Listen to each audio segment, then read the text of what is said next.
Good morning, everybody. I just want to talk a little bit about Module 1 and the Reflecting on Current Planning Practices discussion forum. So just give me a second here.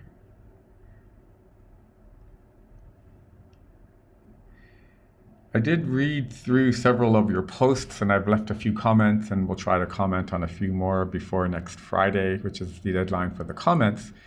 I see already that there is a great deal of discussion and conversation going on in the forum. So I'm really quite pleased to see how much everyone is engaging with each other. I just shared all of my comments for you for the introductory module and put that on my personal teaching blog, and also put it in the announcement which I shared with you a few minutes ago. In that, one of the comments really is about, how important it is that we learn with and from our community. So I commented to one of you that there's only one of me and 40 of you. So you're certainly going to learn from each individual person, but as a general rule, you're going to learn so much more from those discussion forums.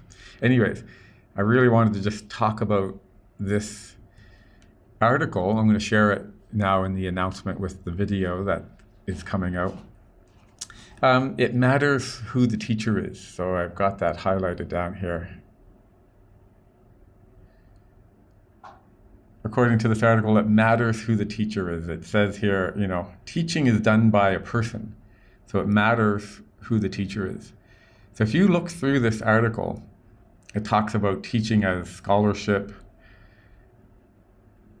How you teach is the message, so that sort of echoes Marshall McLuhan and the idea that the medium is the message. So how you approach the content, your enthusiasm, inspiration, how you reflect the importance of that to your students is part of what you are teaching. So it's not only the content itself, but your reaction and interaction with that content. So how you teach is one of the messages you're sharing. Taking a narrative biographical approach. So again, it matters who you are. So how are you bringing your own experience to your classroom and to your planning? So this comes out in a lot of the comments. And if you think about why did we ask you about yourself as a learner, it's because we're trying to get to this, to get you to think about what you do and how then does that inform you with what you do with your students.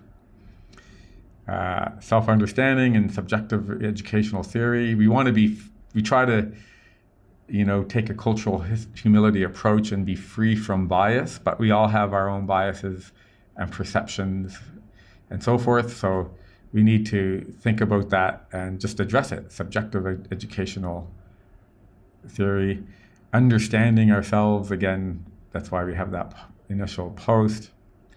Quite a bit of discussion about that.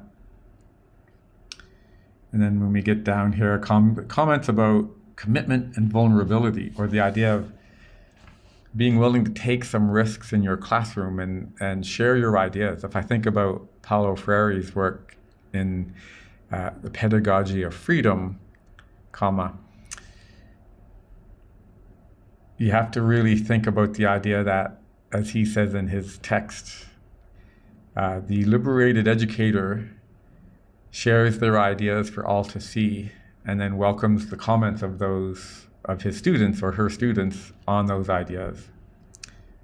So commitment and vulnerability, and we're going to be looking at that in Module 3 of this course, taking a risk. Part of taking a risk is being vulnerable, or creates a sense of vulnerability.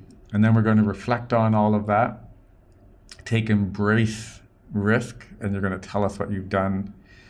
And so let me just stop here, but I'll put this I'll put the article and the reference in the announcement, and you can go and have a look at this. I really find this article to be really quite revelatory. If that's the right pronunciation? It matters who the teacher is. So I want you to think about that, and when you go from your framework for innovative planning in Module 2, really think about and this is what we want you to get at, is what do you do? And part of that being vulnerable is acknowledging what perhaps you don't do as well, and what maybe you might want to do. Anyways, let me stop there. Thank you so much.